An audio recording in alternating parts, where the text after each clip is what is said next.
Hello friends, so in editorial analysis பார்க்க போறோம். Starting with this topic, the ECI cannot be a super government. Very important topic in your mains perspective ல இருக்கட்டும், prelims ல இருக்கட்டும், interview ல. So very important topic for your UPSC exam. என்ன சொல்ல வராங்கன்னா எலெக்ஷன் கமிஷன் ஆஃப் இந்தியா அதோட powers வந்து என்ன அண்ட் அந்த பவர்ஸ் வந்து இப்போ மிஸ்யூஸ் ஆகிட்டு இருக்குதா ஆர் எல்ஸ் வந்து அது லீகல் ப்ரொவிஷன்ஸ் கான்ஸ்டியூஷனல் ப்ரொவிஷன்ஸ் பிரகாரம் தான் எல்லாமே நடந்துட்டு இருக்குதா அதை பற்றி தான் இந்த article very important article and very good article. So நிறைய பாயிண்ட்ஸ் வந்து உங்களுக்கு மெயின்ஸ் பெர்ஸ்பெக்டிவில் பார்க்கும்போது நிறைய பாயிண்ட்ஸ் உங்களுக்கு இதில் கிடைக்கும். Fine, alright. ஸோ என்ன சொல்கிறாங்கன்னா எலெக்ஷன் கமிஷனோட சீஃபான ரோல் வந்து என்னென்னா எலெக்ஷன்ஸ் நடத்தணும், ஃப்ரீ அண்ட் ஃபேர் எலெக்ஷன்ஸ் வந்து நடத்தணும் அப்படின்னு சொல்லிட்டு இருக்காங்க. ஸோ என்ன ஒரு ஸ்டார்டிங் வந்து இந்த டாப்பிக்கோட ஸ்டார்டிங் வந்து என்ன சொல்லியிருக்காங்கன்னா இது வரைக்குமே எலெக்ஷன் கமிஷன் ஃபங்க்ஷன் ஆகிட்டு இருந்தது ஒரு வித்தியாசமான ஒரு முறையில், அதாவது article 324 as per article 324 of the constitution அதில் தான் வந்து தெளிவாக சொல்லியிருக்குது தட் இந்தியாவில் வந்து எலெக்ஷன்ஸ் நடக்குது அப்படின்னா ஃப்ரீ அண்ட் ஃபேர் எலெக்ஷன்ஸ் நடத்தணும் அப்படின்னா the sole authority or the sole responsibility of conducting these elections வந்து எலெக்ஷன் கமிஷன் ஆஃப் இந்தியா கையில் தான் இருக்குது, இசிஐ கையில் தான் இருக்குது அப்படின்னு சொல்லியிருக்காங்க. பட் இதுக்கு முன்னாடி வரைக்குமே வந்து பார்த்தீங்கன்னா அந்த ப்ரொவிஷன்ஸ் எல்லாமே கரெக்டாக இருந்திருக்குதா, லீகலாக யூஸ் பண்ணி இருந்திருக்கலாங்களா அப்படிங்கிற ஒரு கொஷின் மார்க் வந்து பெருசாக இருந்திருக்கு. பட் இப்போ ரீசென்ட்லி வந்து mister Seshan, he is the TN Seshan, அவர் தான் வந்து பார்த்தீங்கன்னா current chief election commissioner. So இவர் வந்ததுக்கப்புறம் பார்த்தீங்கன்னா நிறைய சேஞ்சஸ் தெரியுது இந்த ஃபங்க்ஷனிங் ஆஃப் எலெக்ஷன் கமிஷனாக இருக்கட்டும் அண்ட் நிறைய வந்து plenary provisions which are being provided by election commission. So இந்த மாதிரி சேஞ்சஸ் இருக்குது. இதுக்கு முன்னாடி வரைக்குமே பொலிட்டிக்கல் பார்ட்டிஸ் நினச்சிட்டு இருந்த ஒரு விஷயத்தை வந்து இவர் வந்ததுக்கப்புறம் டோட்டலாகவே வந்து டிஃபர் ஆகுது. பிகாஸ் இவர் உள்ளே இருக்கிற அந்த hidden, actually they are not hidden, உள்ளே இருக்கிற நிறைய ப்ரொவிஷன்ஸ் வந்து அவர் யூட்டிலைஸ் பண்ணியிருக்கிறாரு to punish political party. So political parties வந்து if they are not following norms ப்ராப்பராக வந்து சொன்ன எலெக்ஷன் கமிஷன் சொன்ன கைட்லைன்ஸை ப்ராப்பராக ஃபாலோ பண்ணலன்னா அவங்க வந்து லீகல் ப்ரொவிஷன்ஸ் யூஸ் பண்ணிட்டு எலெக்ஷன் கமிஷன் வந்து லீகல் ப்ரொவிஷன்ஸ் யூஸ் பண்ணிட்டு நிறைய பனிஷ்மெண்ட் கொடுக்குறாங்க. ஸோ அந்த மாதிரி விஷயங்கள் வந்து பார்த்தீங்கன்னா எஸ்பெஷலி சேஷான் வந்ததுக்கப்புறம், மிஸ்டர் சேஷான் வந்ததுக்கப்புறம் தான் இதெல்லாமே வெளியே வருது. ஸோ இப்படின்னு பார்க்கும்போது ஒரு சிட்டிசன்ஸ் பெர்ஸ்பெக்டிவ்ல, சிட்டிசன்ஸ் பாயிண்ட் ஆஃப் வியூவில் பார்க்கும்போது we can say that free and fair elections நடக்குது அண்ட் நடக்கிறதுக்கு இன் ஃபியூச்சர் நடக்கிறதுக்கு நிறைய சான்சஸ் இருக்குது. பிகாஸ் எலெக்ஷன் கமிஷன் வந்து அவங்களோட ஹிடன் ப்ரொவிஷன்ஸ் வந்து டிஸ்கவர் பண்ணிட்டாங்க அப்படின்னு தான் வந்து இந்த இடத்துல சொல்றாங்க. அண்ட் எஸ்பெஷலி வந்து பார்த்தீங்கன்னா இந்த ஒரு கேஸ் ஸ்டடி இங்கே மென்ஷன் பண்ணியிருக்காங்க, Mohinder Singh Gill versus chief election commissioner case. So supreme கோர்ட்டோட ஜட்மெண்ட் 1978 ஜட்மெண்ட்டில் என்ன சொல்லியிருக்கிறாங்கன்னா இதில் ரொம்ப இந்த ஜட்மெண்ட்க்கு அப்புறம் article 324, so article 324 which has legal provision, constitutional provision for conducting free and fair elections. And இந்த சுப்ரீம் கோர்ட் ஜட்மெண்ட் வந்ததுக்கப்புறம் ஆல் தி நெசசரி ஸ்டெப்ஸ் ஏதாவது எடுக்கணும், ஏதாவது இந்த மாதிரி ப்ராப்ளம்ஸ் வருது அப்படின்னா election commission can take all the necessary steps to conduct free and fair elections in India அப்படிங்கிற ஒரு விஷயம் வந்து ரொம்ப ஸ்ட்ராங்காக ரொம்ப ஆணித்தனமாக வந்து இந்த இடத்துல ப்ரொவிஷனில் வந்து வந்துருச்சு அப்படின்னு தான் இந்த இடத்துல வந்து சொல்கிறாங்க. Fine, alright. ஸோ இந்த பேராகிராஃபில் மோடல் கோட் ஆஃப் காண்டக்ட்டை பற்றி பேசிகிட்டு இருக்காங்க. ஸோ என்ன சொல்கிறாங்கன்னா மோடல் கோட் ஆஃப் காண்டக்ட் வந்து they are basically set of guidelines. So election commission வந்து சில கைட்லைன்ஸ் கொடுக்குது. இந்த கைட்லைன்ஸ் பிரகாரம் தான் நீங்கள் நடந்துக்கணும். ஒரு பொலிட்டிக்கல் பார்ட்டியாக இருக்கட்டும், இல்லை any government official related to election at that time, and அதே மாதிரி வந்து கேண்டிடேட் ஹிம்செல்ஃப். ஸோ இவங்க எல்லாத்துக்குமே ஒரு கைட்லைன்ஸ் இருக்கும். அந்த கைட்லைன்ஸ் தான் அவங்க ஃபாலோ பண்ணணும் எலெக்ஷன் நடக்கிறப்போ அந்த டைமில். ஸோ என்ன சொல்கிறாங்கன்னா இந்த கோட் ஆஃப் காண்டக்ட் வந்து ஆக்சுவலி ஒரு லீகல் பேக்கிங் கிடையாது. First and foremost thing is no legal backing, no legal backing. Okay, and இது மேட் பண்ணது இந்த கோட் ஆஃப் காண்டக்ட் வந்து ஸ்ட்ரக்சர் பண்ணதுன்னு பார்த்தீங்கன்னா ஒரு கன்சென்சஸ். எப்படின்னா various political parties and political organisation அவங்க எல்லாமே சேர்ந்து இல்லை இப்படியெல்லாம் நம்ம பண்ணலாம், இப்படி செட் ஆஃப் ரூல்ஸ் போடலாம்னு சொல்லி இவங்களாவே சேர்ந்து முடிவெடுத்தது தான் இந்த model code of conduct. Fine, alright. So இதோட ஆரிஜின் வந்து ட்ரேஸ் பண்ணோம் அப்படின்னு சொல்லி பார்த்தீங்கன்னா ஃபர்ஸ்ட் இது எப்போ பண்ணியிருக்கிறாங்கன்னா கேரளா கவர்மெண்ட் தான் இதை ஃபர்ஸ்ட் இன்ட்ரோடியூஸ் பண்ணியிருக்கிறாங்க. இன் 1960 எலெக்ஷன்ஸில், அசம்பிளி எலெக்ஷன்ஸில் அவங்க வந்து ஃபர்ஸ்ட் யூஸ் பண்ணியிருக்கிறாங்க இந்த model code of conduct. And அதே மாதிரி வந்து பார்த்தீங்கன்னா இது லேட்டர் ஆன் நம்ம எலெக்ஷன் கமிஷன் ஆஃப் இந்தியா வந்து இதை யூஸ் பண்ணிட்டாங்க. லைக் இது வந்து fine this scheme the set of guidelines நல்லா இருக்குது அப்படின்னு சொல்லிட்டு. ஸோ 1991 ஆன்வர்ட்ஸ் இவங்க வந்து எலெக்ஷன் கமிஷன் டோட்டலாகவே மாடல் கோட் ஆஃப் காண்டக்ட் வந்து யூஸ் பண்ணிட்டாங்க. So before election date, polling date அன்னைக்கு அதுக்கு முந்தின நாள் ஆர் எல்ஸ் வந்து அந்த 1 week before the time span அவங்க சொல்லிடுறாங்க. And also declaration of elections இந்த மாதிரி நடக்க போகுது அப்படியிலேருந்து செட் ஆஃப் கைட்லைன்ஸ் வந்து ஃபாலோ பண்ணணும் based on various time frames. So அதுதான் வந்து basically the model code of conduct for each and every candidate, government official and political parties.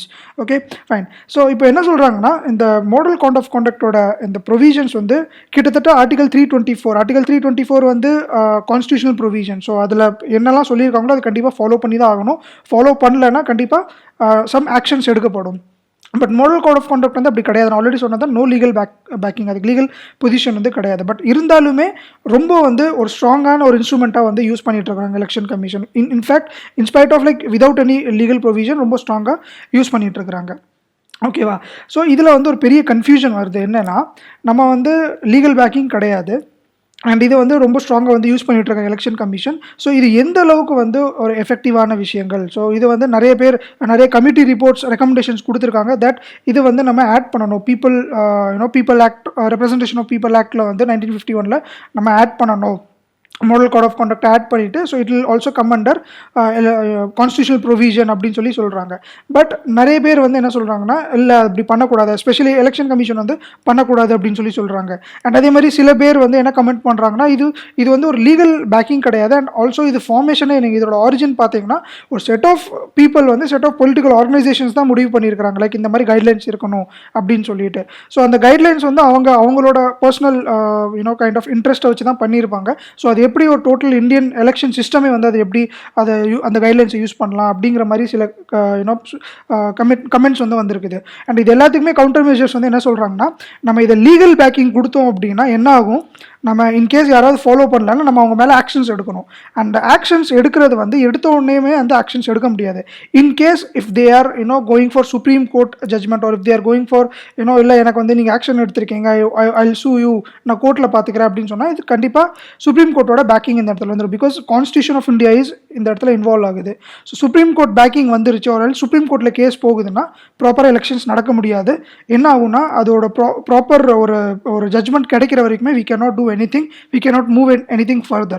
And judgment supreme courtல நல்லாவே தெரியும், ஆல்ரெடி பெண்டிங் ஆஃப் கேசஸ் நிறைய இருக்குது.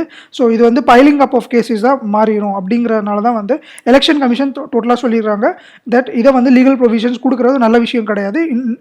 Instead நாங்கள் வந்து இப்போ நார்மலாக இப்போ நடக்கிற ஃபங்க்ஷனிங்கை வந்து அப்படியே நாங்கள் பண்ணிகிட்டு இருக்கிறோம், அதுதான் வந்து ஒரு பெட்டர் ஆப்ஷன் அப்படின்னு சொல்லி எலெக்ஷன் கமிஷன் ஜஸ்டிஃபை பண்ணுறாங்க. ஸோ இந்த பேராகிராஃபில் என்ன சொல்கிறாங்கன்னா, அன்ரிசால்வ்டு கொஸ்டின், இதுக்கு முன்னாடி சொன்னது தட் ஜஸ்டிஃபை பண்ணியிருக்கிறாங்க election commission of India that legal provisions legal backing வந்து கொடுக்க முடியாது பிகாஸ் ஆஃப் சுப்ரீம் கோர்ட்டில் கேசஸ் பைல் அப் ஆயிரும் அப்படின்னு சொல்லிட்டு. ஸோ ப்ராக்டிக்கல் பாயிண்ட் ஆஃப் வியூவில் அது கரெக்டாக இருக்குது அப்படின்னு சொல்கிறாங்க. பட் இந்த இடத்துல இன்னொரு கொஸ்டின் வருது, அதாவது என்ஃபோர்சபிலிட்டி ஆஃப் திஸ் கோடில் வந்து ஒரு பெரிய இஷ்யூ இருக்குது. என்ன அப்படின்னா, paragraph 16A of election symbols order 1968. So as per this election symbols order of 1968 என்ன ப்ரொவிஷன் இருக்குதுன்னா, எலெக்ஷன் கமிஷன் வந்து ஏதாவது ஒரு ரெகக்னைஸ்டு பொலிட்டிக்கல் பார்ட்டியை வந்து சஸ்பெண்ட் பண்ணிடலாம், ஆர்எல்ஸ் வந்து அவங்களோட ரெக்கக்னிஷனை வித்ட்ரா பண்ணிடலாம். எப்போனா அவங்க மாடல் கோட் ஆஃப் கான்டக்டை வந்து அவங்க ப்ராப்பராக ஃபாலோ பண்ணல அப்படின்னா. ஸோ என்ன சொல்கிறாங்கன்னா, இந்த மாதிரி விஷயத்தில் நீங்கள் லீகல் பேக்கிங் கிடையாது இந்த இடத்துல. அண்ட் இந்த மாதிரி லீகல் பேக்கிங் இல்லாத இடத்துல இது எந்த அளவுக்கு வந்து சஸ்டைனபிளாக இருக்கும், இந்த மாதிரி அவங்க வந்து எலெக்ஷன் கமிஷனோட ஆர்டர்ஸோட டிசிஷன்ஸ் வந்து எந்த அளவுக்கு சஸ்டைனபிளாக இருக்கும் அப்படிங்கிற ஒரு பெரிய கொஷின். அண்ட் செகண்ட் கொஷின் என்னன்னா, நீங்கள் லீகல் பேக்கிங் இல்லாமல் எப்படி இவ்வளோ பெரிய ஒரு ஆல்ரெடி ரெக்கக்னைஸ்ட் பொலிட்டிக்கல் பார்ட்டியோட ரெகக்னிஷனே வந்து நம்ம வித்ட்ரா பண்ணலாம், ஒரு எல்ஸ் வந்து அவங்க எலெக்ஷன்லேயே வந்து அவங்க நிற்காத மாதிரி வந்து பண்ணலாம் அப்படிங்கிற ஒரு பெரிய விஷயத்தை வந்து பெரிய டிசிஷனை வந்து என்ன ஒரு லீகல் பேக்கிங்கில் என்ன ஒரு பேக்கிங்கில் வந்து நீங்கள் பண்ணுறீங்க அப்படிங்கிற ஒரு பெரிய கொஸ்டின் மார்க் வந்து இந்த இடத்துல இருக்குது. ஸோ அதை பற்றி தான் இந்த இடத்துல சொல்லியிருக்கிறாங்க. And the major issue with this rule of code of conduct வந்து பார்த்தீங்கன்னா, ஒரு பெரிய விஷயம் வந்து என்னென்னா ட்ரான்ஸ்ஃபர் ஆஃப் அஃபீஷியல்ஸ். என்ன சொல்கிறாங்கன்னா, திடீர்னு வந்து சீனியர் அஃபீஷியல் வந்து ட்ரான்ஸ்ஃபர் பண்ணிடுறாங்க. ஸோ ஒரு எலெக்ஷன் ஒரு ஸ்டேட்டில் நடக்க போகுது அப்படின்னா அங்கே நிறைய அப்சர்வர்ஸ் இருப்பாங்க, நிறைய எலெக்ஷன் கமிஷனில் ஒர்க் பண்ணுற நிறைய அப்சர்வர்ஸ் இருப்பாங்க. ஸோ அவங்க எல்லாமே வந்து பார்த்தீங்கன்னா அந்த மாதிரி எல்லாம் அப்சர்வ் பண்ணுவாங்க, லைக் கவர்மெண்ட் அஃபீஷியல்ஸ் வந்து ப்ராப்பராக ஒர்க் பண்ணுறாங்களா, அவங்க அந்த கைட்லைன்ஸ் பிரகாரம் தான் ஒர்க் பண்ணிட்டு இருக்காங்களான்னு பார்ப்பாங்க. இன்கேஸ் யாராவது ப்ராப்பராக ஒர்க் பண்ணல, நோயிங்லி ஒரு unknowingly, what they use to do is ஒரு ரிப்போர்ட் ரெடி பண்ணிவிட்டு எலெக்ஷன் கமிஷனுக்கு அனுப்பி விட்டுருவாங்க தட் இந்த ஸ்டேட்டில் இந்த டிவிஷன் வந்து இந்த ஒரு ஆஃபீஸர் ப்ராப்பராக ஒர்க் பண்ணல. ஸோ இந்த இடத்துல எலெக்ஷன் கமிஷன் என்ன பண்ணுதுன்னா, without consulting any government official ஒரு விதவுட் கன்சல்டிங் எனி ஒன், அவங்க டைரெக்டாக என்ன பண்ணுறாங்கன்னா ட்ரான்ஸ்ஃபர் பண்ணிடுறாங்க அவங்கள அந்த கவர்மெண்ட் அஃபீஷியலை. ஸோ இது ஒரு பெரிய கொஷின் மார்க்காக இருக்குது. என்ன அப்படின்னு சொல்லி பார்த்தீங்கன்னா, மாடல் கோட் ஆஃப் கான்டக்டாக இருக்கட்டும், ஆர்எல்ஸ் வந்து பார்த்தீங்கன்னா நம்மளோட ஆர்டிகல் 324 இருக்கட்டும், ரெண்டுலேயுமே ட்ரான்ஸ்ஃபர் பவர்ஸை வந்து கொடுக்கவே இல்லை, டிஃபைன் பண்ணவே இல்லை. அண்ட் எலெக்ஷன் கமிஷனால் வந்து சில கவர்மெண்ட் அஃபீஷியல் ட்ரான்ஸ்ஃபர் பண்ண முடியுங்கிற ஒரு விஷயத்தை வந்து அந்த இடத்துல சொல்லவே இல்லை. அண்ட் இன்னொரு முக்கியமான விஷயம், ட்ரான்ஸ்ஃபர் ஆஃப் கவர்மெண்ட் அஃபீஷியல் வந்து totally comes under the jurisdiction of state government மட்டும் தான் அதெல்லாம் பண்ண முடியும். ஸோ இந்த இடத்துல எலெக்ஷன் கமிஷன் இந்த மாதிரி சில வேலைகள் பண்ணுது, லைக் ட்ரான்ஸ்ஃபர் பண்ணுது அப்படின்னா இந்த இடத்துல என்ன வரும்னா, the keyword is encroachment of powers. So here it comes the encroachment. So encroachment of powers or else வந்து அந்த legal provisions proper legal provisions இல்லாமலே வந்து பார்த்திங்கன்னா election commission is becoming kind of very powerful in this manner அப்படின்னு சொல்கிறாங்க. So என்ன சொல்கிறாங்கன்னா, in case இந்த மாதிரி நடக்குது, கவர்மெண்ட் கிட்ட கேட்காம அந்த ஒரு ஒரு கன்சல்டேஷன் இல்லாமல் டேரெக்டாக எலெக்ஷன் கமிஷன் வந்து இந்த மாதிரி பண்ணிகிட்டு இருக்கிறாங்கன்னா, so it can do any thing. So அந்த ஸ்டேட்டில் இருக்கிற ஆர் எல்ஸ் வந்து அந்த டிவிஷனில் இருக்கிற ஒரு சீனியர் ஆஃபீஸர், ஐஏஎஸ் ஆஃபீஸராக இருக்கட்டும், ஐபிஎஸ் ஆஃபீஸராக இருக்கட்டும், யாரை வேணால் அவங்களால வந்து ட்ரான்ஸ்ஃபர் பண்ண முடியும். ஸோ இந்த மாதிரி சில விஷயங்கள் வந்து கைட்லைன்ஸ் எங்கேயுமே கொடுக்கல. கோட் ஆஃப் கான்டக்டாக இருக்கட்டும், இல்லை ஆர்டிகல் 324லேயுமே இந்த மாதிரி ட்ரான்ஸ்ஃபர் பவர்ஸை பற்றி அவங்க கிளியராக எதுவுமே சொல்லலை. ஒன்லி என்ன சொல்லியிருக்காங்கன்னா, ஃப்ரீ அண்ட் ஃபேர் எலெக்ஷன்ஸ் நடத்தணும், அதுக்கு இந்த மாதிரி சில guidelines which must be followed by the political parties. And அப்படி அந்த பொலிட்டிக்கல் பார்ட்டிஸ் ஃபாலோ பண்ணலன்னா election commission can takes necessary actions, இப்படி தான் சொல்லியிருக்காங்க. தவிர அந்த கவர்மெண்ட் அஃபீஷியல் ஒரு ஒர்க்கிங் தேர் அவங்கள வந்து ட்ரான்ஸ்ஃபர் பண்ணுங்கிற பற்றி வந்து அவ்வளோக்கா இந்த இடத்துல வந்து டீட்டெயிலாக எதுவுமே சொல்லலை அப்படின்னு சொல்கிறாங்க இந்த இடத்துல. அண்ட் இந்த சேம் வே இங்கே வந்து மொஹிந்தர் சிங் கில் கேஸ் இங்கே வந்து சுப்ரீம் கோர்ட்டோட ஜட்மெண்ட் இந்த இடத்துல மென்ஷன் பண்ணியிருக்காங்க. So again case studies are very important. Note பண்ணிக்கோங்க எந்தெந்த கேஸ் ஸ்டடியில் என்னென்ன provisions, especially article constitutional provisions தான் மென்ஷன் பண்ணியிருக்காங்களா இல்லையா அப்படின்னு சொல்லிட்டு. ஸோ இந்த இடத்துல என்ன சொல்கிறாங்கன்னா, ஆஸ் பர் திஸ் கேஸ், இந்த ஜட்மெண்ட் கேஸ் ஆர்டிகல் 324ல் இருக்கிற அந்த மூலியமாக எடுக்கப்பட்ட ஆக்ஷன்ஸ் பை எலெக்ஷன் கமிஷன் எப்போ எடுக்கணும்னா, இன்கேஸ் நீங்கள் எடுக்கிற ஆக்ஷனுக்கு எதுவும் லீகல் ப்ரொவிஷன் வேறு ஏதாவது இல்லாத ஒரு பட்சத்தில் தான் வந்து ஆர்டிகல் 324 யூஸ் பண்ணி நம்ம எடுக்க முடியும். ஸோ இந்த இடத்துல வந்து பார்த்திங்கன்னா ட்ரான்ஸ்ஃபர் ஆஃப் அஃபீஷியல்ஸ் வந்து ஏற்கனவே ஆர்டிகல் 309ல், ஸோ ஆர்டிகல் 309ல் வந்து சொல்லியிருக்காங்க that article 309 officials can be transferred அப்படிங்கிற ஒரு விஷயம் ஆல்ரெடி ப்ரொவிஷன் இருக்குது, லீகல் ப்ரொவிஷன், கான்ஸ்டியூஷன் ப்ரொவிஷன் இருக்குது. So in spite of that by using article 324 election commission of India வந்து இந்த ஒரு ஆர்டிக்கலை வந்து பைபாஸ் பண்ணுது அப்படிங்கிற ஒரு பெரிய கொஸ்டின் மார்க் வந்து இந்த இடத்துல இருக்குது. ஸோ அப்படின்னு பார்க்கும்போது ஃபியூச்சரில் fair and free and fair elections நடத்துகிற ஒரு நல்ல விஷயம் தான், ஒரு டெமோக்ரஸியில் வந்து ரொம்ப இம்பார்ட்டண்டான விஷயம் தான். But on the stakes of transferring official, so இந்த இடத்துல பர்சனல் வெஞ்சன்ஸ், பர்சனல் அஜெண்டா கூட இன்வால்வ் ஆகலாம். பிகாஸ் எலெக்ஷன் கமிஷன் எடுக்கிற இந்த முடிவு ட்ரான்ஸ்ஃபர் ஆஃப் அஃபீஷியல்ஸ் வந்து it is simply based on the reports by the observers. So அந்த ரிப்போர்ட்ஸ் வந்து அப்சர்வர்ஸ் என்ன ரிப்போர்ட் கொடுக்குறாங்களோ அதை பேஸ் பண்ணி தான் இவங்க ட்ரான்ஸ்ஃபர் பண்ணுறாங்க. So there can be various or there can be high chances இந்த ரிப்போர்ட்ஸே வந்து பார்த்தீங்கன்னா நிறையா கைண்ட் ஆஃப் ஒரு பேக்கிங் ஓரல்ஸ் வந்து ஏதாவது சப்போர்ட்டிவ், யாராவது ஒரு பொலிட்டிக்கல் பார்ட்டியாக இருக்கட்டும், யாராவது இருக்கட்டும், அவங்க வந்து என்ன வேணால் பண்ணலாம். So high chances of corruption, bribery எல்லாமே இந்த இடத்துல வரதுக்கு ஹை சான்சஸ் இருக்குது. ஸோ இதுதான் ஒரு பெரிய கொஸ்டின் மார்க் இந்த இடத்துல. The most important part of this article administrative moves. So என்ன சொல்கிறாங்கன்னா, according to model code of conduct, ஒரு மினிஸ்டர் வந்து அவங்களோட பாலிசிஸ் பிஃபோர் எலெக்ஷன், அவங்களோட பாலிசிஸ் நாங்கள் இதெல்லாம் பண்ண போகிறோம், ஃபார் எக்ஸாம்பிள் வந்து ரோடு கன்ஸ்ட்ரக்ஷனாக இருக்கட்டும், ட்ரிங்கிங் வாட்டர் ஃபெசிலிட்டிஸாக இருக்கட்டும், ஆர்எல்ஸ் வந்து ஏதாவது ஒரு அப்பாயின்மெண்ட் கவர்மெண்ட்டில் வந்து உங்களுக்கு ஜாப் கொடுக்க போகிறோம் அப்படிங்கிற ஒரு விஷயம் வந்து சொல்லக்கூடாது, எதுவுமே அனௌன்ஸ் பண்ணக்கூடாதுங்கிறது தான் model code of conduct. So as per those guidelines அப்படி பண்ணணும். பட் எலெக்ஷன் கமிஷன் என்ன பண்ணுறாங்கன்னா, கோட் ஆஃப் கான்டக்டில் சொல்லியிருக்கு நீங்கள் சொல்லக்கூடாது. பட் எலெக்ஷன் கமிஷன் என்ன பண்ணுறாங்க, ஒரு ஸ்டெப் கொஞ்சம் மேலே போகிறாங்க. என்ன சொல்கிறாங்கன்னா, நீங்கள் எந்த ஆக்ஷன்ஸுமே எடுக்கக்கூடாதுன்னு சொல்கிறாங்க. ஸோ இப்போ என்ன சொல்கிறது, லிட்டரலாக வந்து பார்த்தீங்கன்னா லைக் நீங்கள் சொல்கிற அந்த உங்கள் மேனிஃபெஸ்டோவில் இருக்கிறது வந்து கரெக்டாக எலெக்ஷன் வர்றப்போ இந்த ரோடு போடுறது இந்த மாதிரி எந்த ஆக்ஷன்ஸுமே எடுக்கக்கூடாது அப்படின்னு சொல்லி எலெக்ஷன் கமிஷன் ஒரு ரெஸ்ட்ரிக்ஷன்ஸ் கிரியேட் பண்ணுறாங்க. ஸோ ரீசென்ட்லி வந்து கேரளாவில் சப்ளை கிட்ஸ் பேண்டமிக் டைமில் வந்து நிறைய வந்து பல்சஸாக இருக்கட்டும், ரைஸ் இதெல்லாமே நிறைய கொடுத்துட்டு இருந்தாங்க, எசென்ஷியல் கமோடிட்டிஸ் வந்து கொடுத்துட்டு இருந்தாங்க. ஸோ அந்த எசென்ஷியல் கமோடிட்டிஸுமே வந்து ஸ்டாப் பண்ணிட்டாங்க, இந்த மாதிரி கொடுக்கக்கூடாது கரெக்டாக எலெக்ஷன் வர்றப்போ அப்படின்னு சொல்கிறாங்க. ஸோ இதில் வந்து ஒரு பெரிய கொஸ்டின் மார்க் என்ன அப்படின்னு சொல்லி பார்த்தீங்கன்னா, இது on what basis election commission இந்த மாதிரி டிசிஷன்ஸ் எடுக்குது. ஆர்டிகல் 324ல் இந்த மாதிரி ப்ரொவிஷன்ஸ் இருக்குதா that election commission can stop all these thing, free and fair elections நடத்துறதுக்காக இந்த மாதிரி சில விஷயங்கள், எஸ்பெஷலி இந்த கேரளா கேஸ் எடுத்துக்கிட்டிங்கன்னா, பேண்டமிக்ங்கிற சுச்சுவேஷனில் வந்து they are just giving essential commodities, food தான் கொடுக்குறாங்க, அதுவே வந்து ஒரு பெரிய குற்றமா அப்படின்னு சொல்லி ஒரு பெரிய கொஸ்டின் மார்க் வந்து நம்ம முன்னாடி நிற்கிது, especially when it comes to the power of election commission. So இன்னொன்று என்னன்னா, இந்த இடத்துல Subramaniam Balaji versus government of Tamil Nadu case வந்து இந்த இடத்துல டிஸ்கஸ் பண்ணியிருக்காங்க. அந்த கேஸில் மட்டும் என்ன சொல்கிறாங்கன்னா, டிவிஸ் கொடுக்குறது, அப்புறம் சைக்கிள் கொடுக்குறது, கோட் கவ் இதெல்லாமே கொடுக்குறது, இதெல்லாமே வந்து பார்த்தீங்கன்னா ஒரு வெல்ஃபேர் ஸ்டேட் தான், வெல்ஃபேர் ஆஃப் பீப்புளுக்காக தான் பண்ணிகிட்டு இருக்கிறாங்க.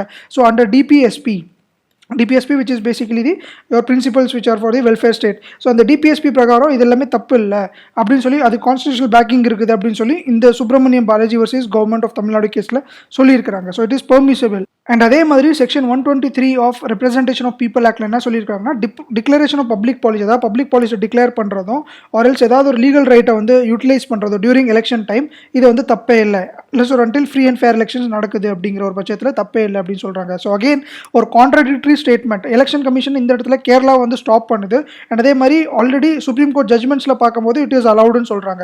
So again a big question mark, what is actually happening? So இதில் எலெக்ஷன் கமிஷனுக்கு வந்து என்ன ரோல், ஒரு எலெக்ஷன் கமிஷன் வந்து ஒரு வாட் பேசிஸ் வந்து இந்த மாதிரி டிசிஷன்ஸ் எடுக்கிறாங்க அப்படின்னு சொல்கிறாங்க. ஸோ அகெயின் இதில் கன்க்ளூஷன் வந்து என்ன சொல்கிறாங்கன்னா, எந்த கான்ஸ்டியூஷனல் பாடிக்குமே வந்து பார்த்தீங்கன்னா அப்சல்யூட் பவர்ஸ் வந்து கிடையாது இந்தியா பொறுத்து. So we have a democracy and டெமோக்ரஸின்னு வரும்போது the set of principles and rules and regulations வந்து கைண்ட் ஆஃப் இன்க்ளூசிவ் டு ஆலாக தான் இருக்கணும். ஸோ அப்படிங்கிற பட்சத்தில் ஒரு கான்ஸ்டியூஷனல் பாடிக்கு அதிகமாக பவர்ஸ் வந்து கண்டிப்பாக கொடுக்க முடியாது.